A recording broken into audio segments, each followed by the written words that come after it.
لیکن وہ پھر بھی دوسروں کے لوگوں کے کہنے پر، وہ لوگ جو جانتے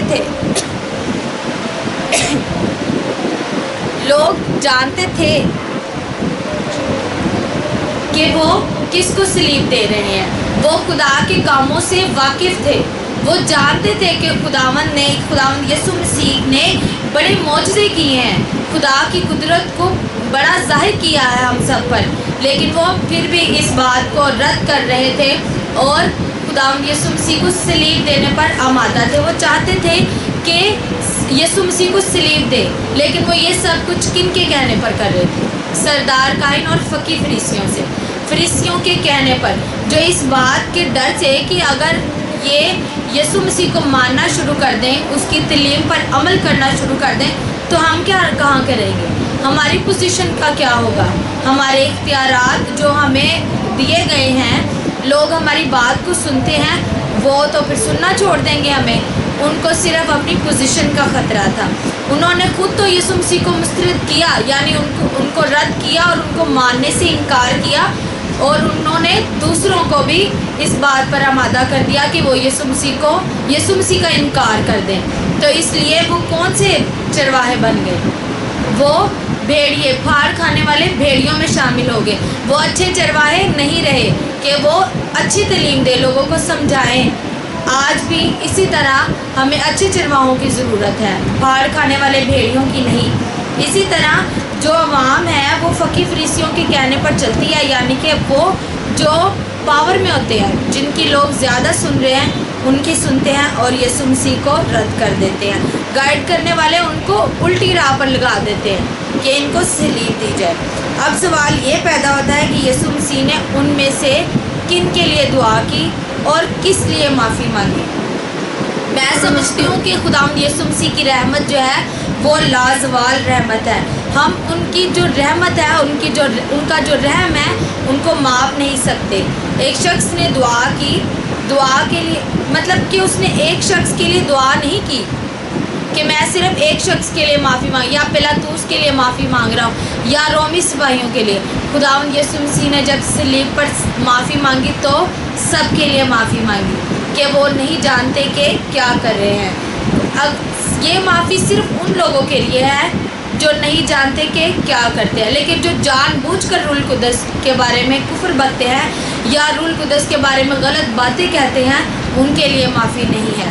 ہر کلام مقدس میں لکھا ہوا ہے کہ جو جان بوجھ کر روح القدس کے خلاف کفر بکے گا، اس کے لیے معافی موجود نہیں ہے۔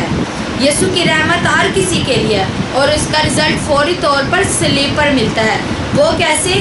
جب وہ ڈاکو جو یسوع مسیح کے ساتھ ڈاکو مسلوب کیے جا رہے ہوتے ہیں، ان میں سے ایک یسوع مسیح پر ایمان لے آتا ہے اور خداوند یسوع مسیح اسی وقت اس کو معاف کرتے ہیں اور اس کو کہتے ہیں کہ تو آج ہی میرے ساتھ فردوس میں ہوگا۔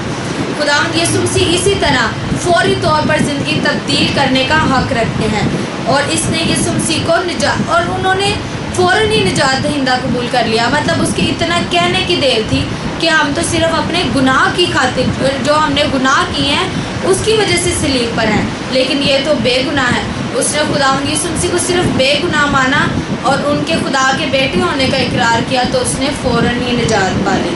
اسی طرح اس صوبے دار نے بھی نجات پا لی، اس کو بھی معافی فوراً ہی مل گئی جو خداوند یسوع مسیح کے پاس لی۔ اسی طرح عید پینتیکوس والے دن جب پطرس نے اعلان کیا تو 3000 کے قریب جو لوگ شامل تھے، ان میں سے سردار بھی تھے، بہت سے لوگ تھے جنہوں نے خداوند یسوع مسیح کو قبول کیا، معافی مانگی، لیکن معاف بھی ان کو ہی کیا گیا جنہوں نے دل سے معافی مانگی اور دل سے یسوع مسیح کا اقرار کیا۔ تو آج ہم یسوع مسیح کے پاس کس طرح آ سکتے ہیں، کس طرح دعا کر سکتے ہیں، کس طرح ہم دوسروں کو معاف کر سکتے ہیں؟ ہم اپنے دشمنوں کے لیے دعا کر سکتے ہیں۔ یسوع مسیح نے کہا کہ تم اپنے دشمنوں کے لیے اور اپنے ستانے والوں کے لیے دعا کرو۔ ہمیں بھی بالکل اسی طرح دعا کرنے کی ضرورت ہے، ان کے لیے اچھا سوچنا چاہیے، اچھا کرنا چاہیے اور ان کے لیے بھی دعا کرنی چاہیے۔ اس کے بعد ہم سیکھتے ہیں کہ صرف مسیحی مذہب ہی ایسا ہے جو ایک دوسرے کو معاف کرنے کا کہتے ہیں، مطلب کہ خداوند یسوع مسیح نے بھی یہی کہا کہ جب کوئی تمہارے ایک گال پہ تھپڑ مارے تو دوسرا بھی اس کی طرف پھیر دو. یہ تو ہو گیا بدلہ نہ لینے کی بات، لیکن خداوند یسوع مسیح صلیب پر معاف کرنے کا بھی کہہ دیتا ہے کہ تم دوسری گال پھیرنے کی بجائے اس کو معاف بھی کر دو. تو اسی طرح ہمیں اس کلمے کے ذریعے ایک دوسرے کو معاف کرنا چاہیے اور ایک دوسرے سے اچھے سے بھی بات کرنی چاہیے. یسوع مسیح نے وہ دعا ہمارے لیے بھی کی اور وہ آج ہمیں بھی ہمارے لیے بھی شفاعت کرتا ہے. رومیو 8 باب اس کی 34 آیت میں لکھا ہے، کون ہے جو مجرم ٹھہرائے گا؟ مسیح یسوع ہے وہ جو مر گیا بلکہ مردوں میں سے جی اٹھا اور خدا کی دائنی طرف ہے اور ہماری شفاعت بھی کرتا ہے. اسی طرح بائبل میں جگہ جگہ ہر جگہ نئے عہد نامے میں بھی پرانے عہد نامے میں بھی یہ لکھا ہے، جیسے عبرانیوں 7 باب اور 25 آیت میں لکھا ہے، اسی لیے جو اس کے وسیلہ سے خدا کے پاس آتے ہیں وہ انہیں پوری نجات دے سکتا ہے کیونکہ وہ ان کی شفاعت کے لیے ہمیشہ سے زندہ ہے. تو آج ہمیں کیا کرنا ہے؟ یسوع مسیح کے پاس آنے کی ضرورت ہے اور سچے دل سے اس کو نجات دہندہ قبول کرنا ہے. خداوند آپ سب کو برکت دے.